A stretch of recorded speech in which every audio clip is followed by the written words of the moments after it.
En el último vídeo me despedía hasta el próximo domingo, pues una vez más la fuerza de la costumbre.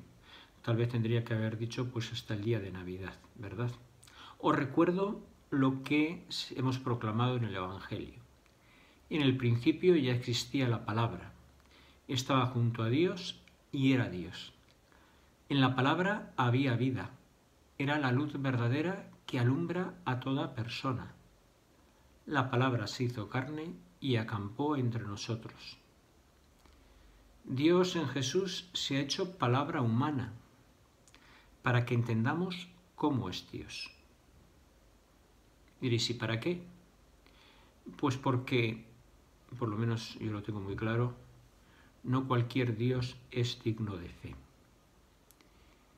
Dios en Jesús se nos ha hecho palabra humana para que entendamos también cuál es nuestra vocación, la de ser hijas e hijos de Dios.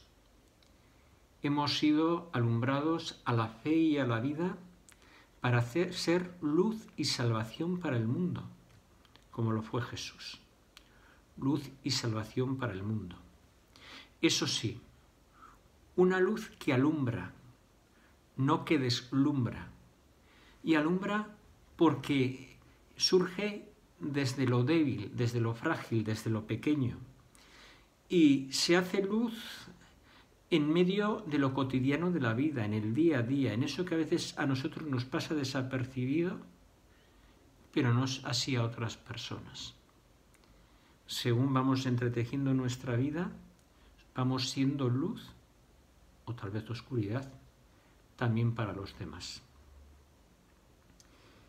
En Jesús, Dios se encarna en la historia y contemplamos a un Dios que se nos hace cercanía y ternura, la que nos suele suscitar cualquier recién nacido. En Jesús, por lo tanto, se nos revela la ternura de Dios, pero también la locura de Dios, porque Dios ha querido entrar en la historia desde lo pequeño, desde lo débil, desde lo frágil, desde los pobres. Bueno, parece que eso no casa bien con la idea de Dios. Bien, pues cuando en nuestra desorientación no sepamos dónde encontrar a Dios, pues busquémosle allí donde haya vulnerabilidad humana, donde haya fragilidad humana, y casi seguro que lo encontramos.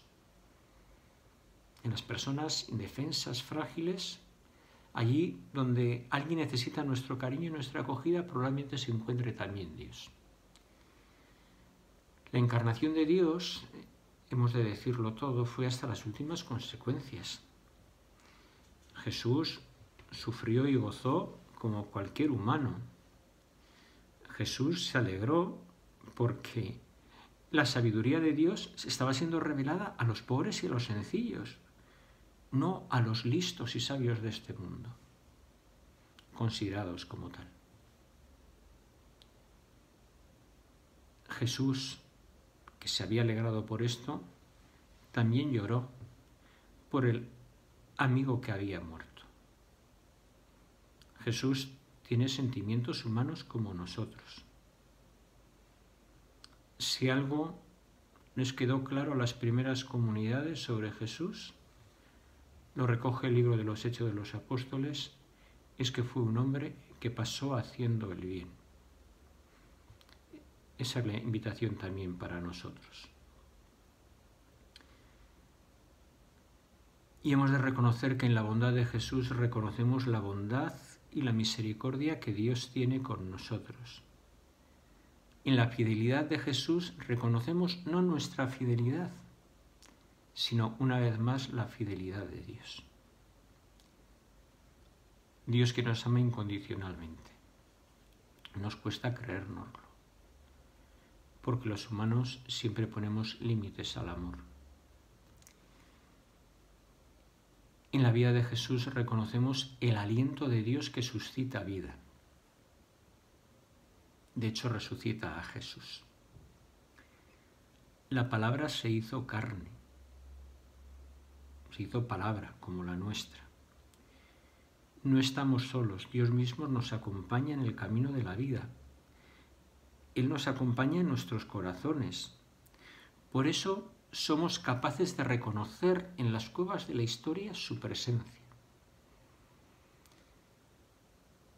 Y además reconocemos que de esas cuevas de la historia, curiosamente, nos puede venir la salvación. Dios se encarna en la historia para que la historia sea un lugar de encuentro con Él y un lugar de salvación. Tomemos conciencia de lo que estamos celebrando. Dios con nosotros. Pues nada, ahora sí, hasta el próximo domingo, que celebraremos, Dios primero, la Sagrada Familia.